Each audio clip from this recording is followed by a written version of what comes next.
See, that's the last time players have been taken away from you for international duty. Next time be you doing the taking.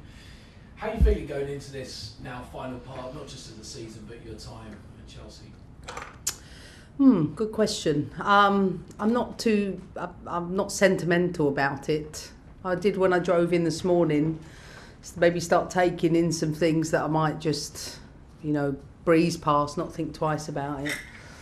I'm absolutely committed to doing everything I possibly can to help the team achieve its goals, and I'm looking forward to it. And how are the players feeling with the same circumstance, the fact that there's a lot to play for still, and this is your final month in charge? Listen, the team wants to win for themselves. They want to win for the football club. They want to win for their families. They want to win because they're winners. They're sick to death of what they need to do for me, and that's fair. It's not about me, it's about them and us as a collective, making sure we maximise the situations we're in. There's 3 pieces of silverware up for grabs. I'm very grateful to be in the position to be competing for them, and as I said before, we're looking forward to it. And any concerns coming back from international duty? Any players with niggles, knocks? No, I don't. We've had a session where today is some are in part of it, but no, we don't have. I believe we have a full quota to select from. And Millie Bright, is she edging closer and closer? That's a good question. Again, she was in with the group today, so she was doing some basic actions with the group. She's been out a long time, so I think it's unfair to put that pressure on Millie, and I don't know when that will be. Now, it's been 2 weeks since the Conti Cup final, and now the dust has settled. Yeah. Have you managed to reflect on what happened, not just at the game, but what happened after the game as well? Well, my son said to me after the game, "Mummy, when you push someone in school, you're asked to go and take time out." And I said to him, "You know what, darling? You can't meet aggression with aggression. All you can do is tell the teacher. All you can do is go and, explain to the teacher, why, you think something's unfair." I said, even if the players go to the teacher, even if the parents go to the teacher, that's all you can do. You cannot meet aggression with aggression. And I thought it was a really good conversation to have with my son after the final. Is there anything about what happened afterwards, not just on the pitch, but also in the press conference afterwards with comments that you made? Would you change any of that? Would you stand by everything you said? So when at times the mob is swayed, to carry praise or blame too far, we may choose somewhere like a star to stay our minds on and be slayed. Can you explain and elaborate the meaning behind that? I've had a fantastic break.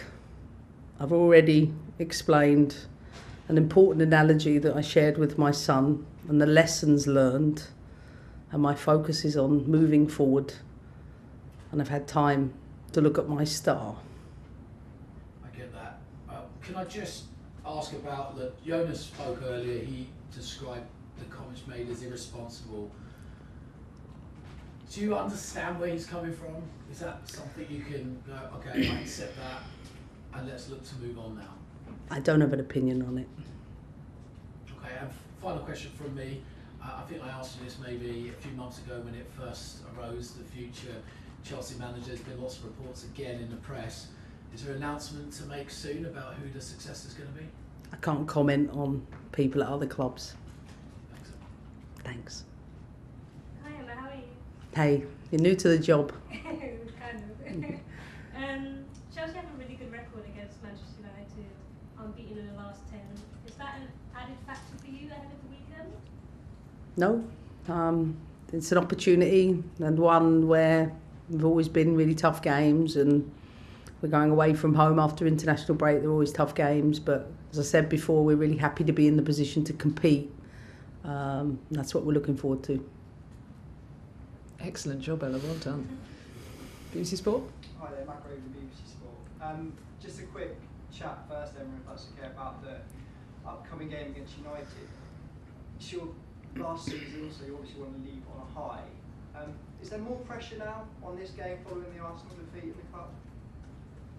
I mean, that helps your headlines this week. You know, you decide that. Every game's a pressure when you're the manager of Chelsea, but no, there's no particular, you know, exception to that based on a previous result. And I know there's still a few games to play, but just sum up in your own words, your own thoughts this season for Chelsea. I can't. We're in the middle of it, and you have to ask me at the end.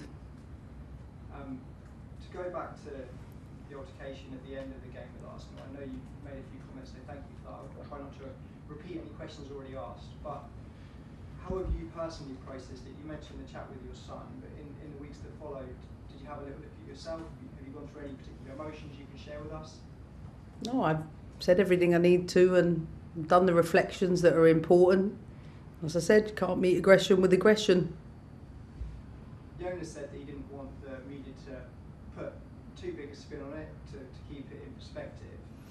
Had he pushed you in the same manner, would you have felt the same?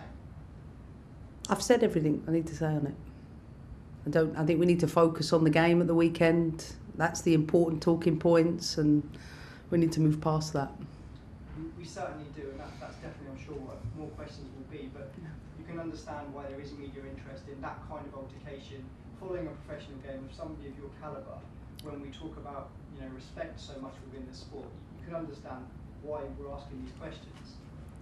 Yeah, of course, you know, that's what you're paid to do. I totally understand that. As I've said already, of course it's not right to meet aggression with aggression. You know, I can only control my own behaviours, and I've reflected on that, and next time I just need to listen to my son's advice, and I need to go to the teacher if I've got anything to say. Final question on this, and then we will move on.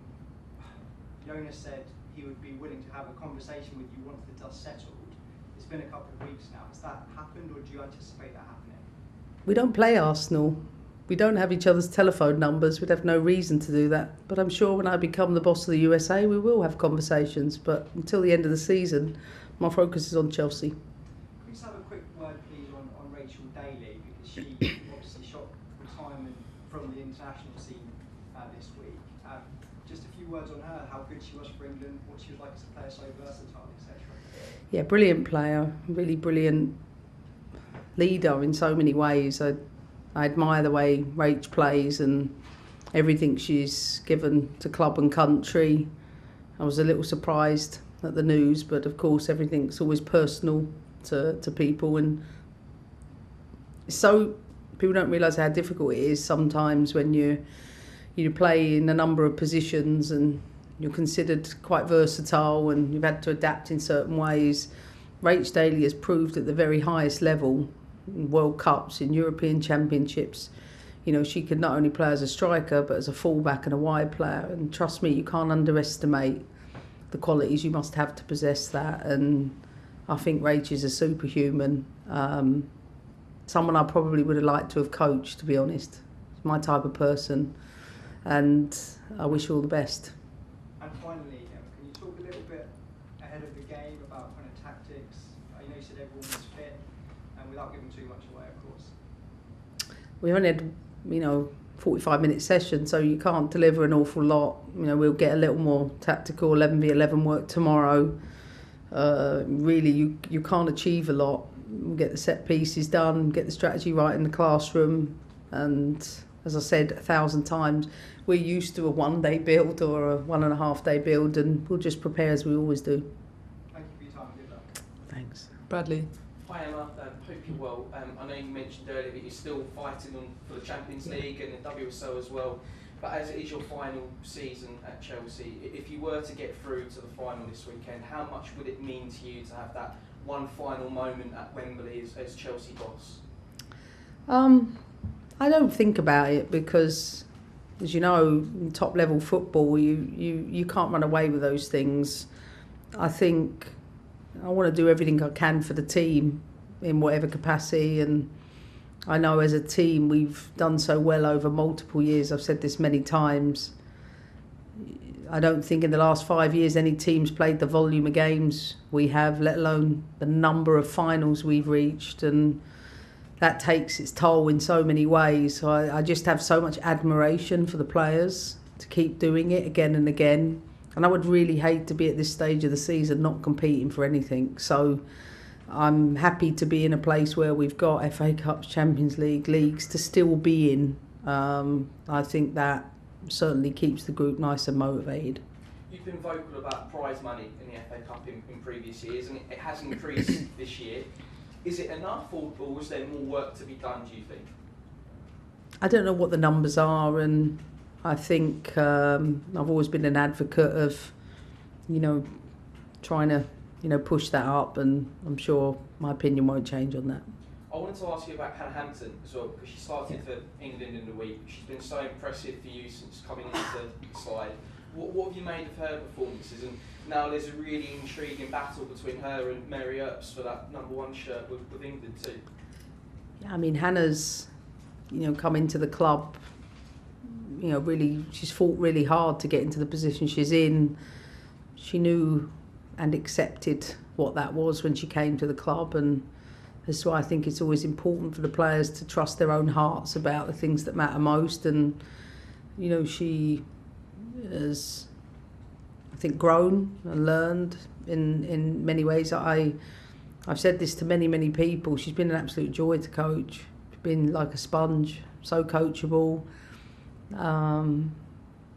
really infectious, really gives a lot of energy to the group. And no matter what role she has, I think she's dealt with that really well, even when she wasn't playing. I think she's managed that. But I also think that's easier as a younger goalkeeper. And I think that she's had to accept, still things she has to grow up with. But she's doing them, and I'm proud of how she's developing.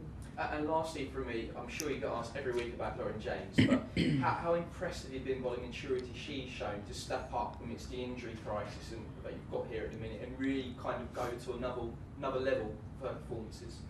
I don't think it's just for us. Look at her goal contributions for England. This is a player that's contributed a lot of goals for club and country, whether assists or goals, and that's a responsibility I put on her at the beginning of the year, and she's really maturing into that. She's got her upper trainer game though, because I think mine's a bit better than hers at the minute. But other than that, she's doing all right. That's great. Best of luck this weekend. Thank you. Any more from the room before we go across to Zoom? I just wanted to ask Emma, how are you feeling sort of, going into this cluster of games? You rested from this international break, and is the team in a good shape? Because it's a pretty defining moment, this little cluster, isn't it?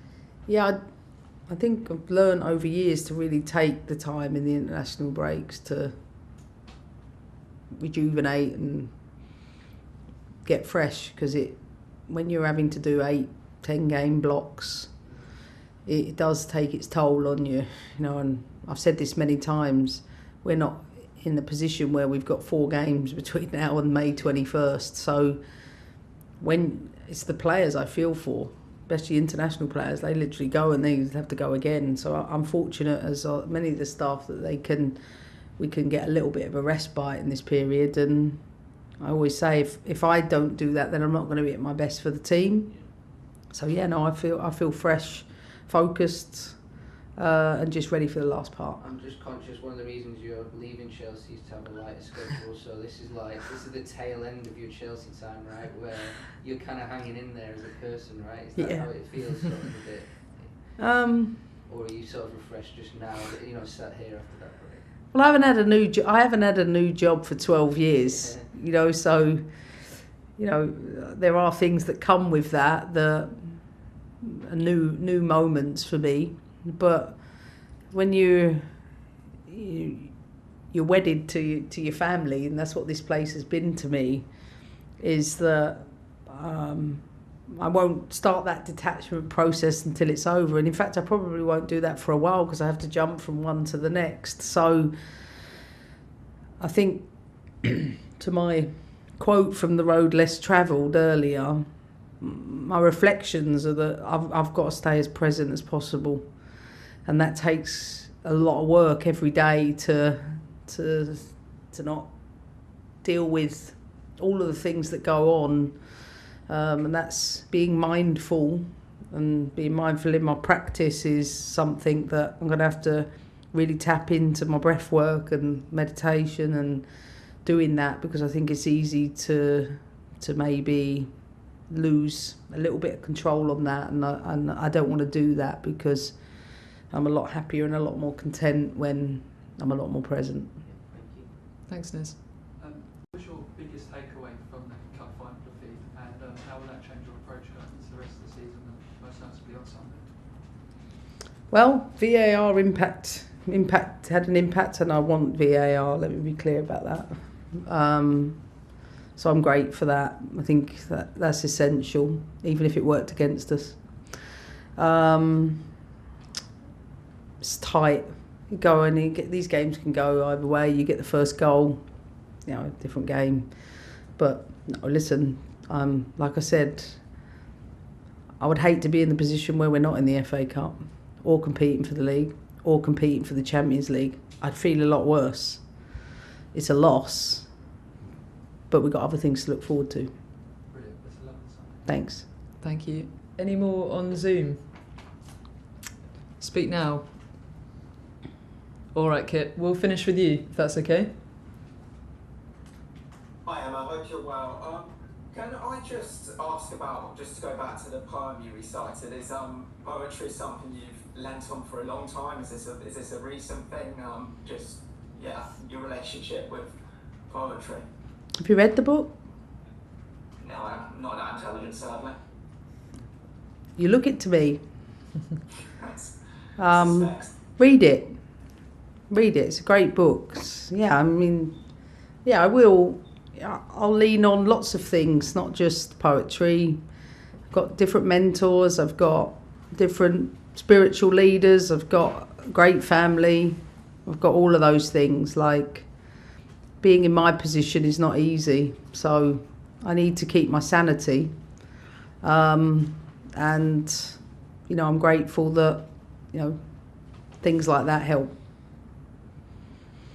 Thanks, Emma. And can I just check, when you're talking about, when you're speaking to your son about you can't mix aggression with aggression, you're still talking about male aggression in that scenario?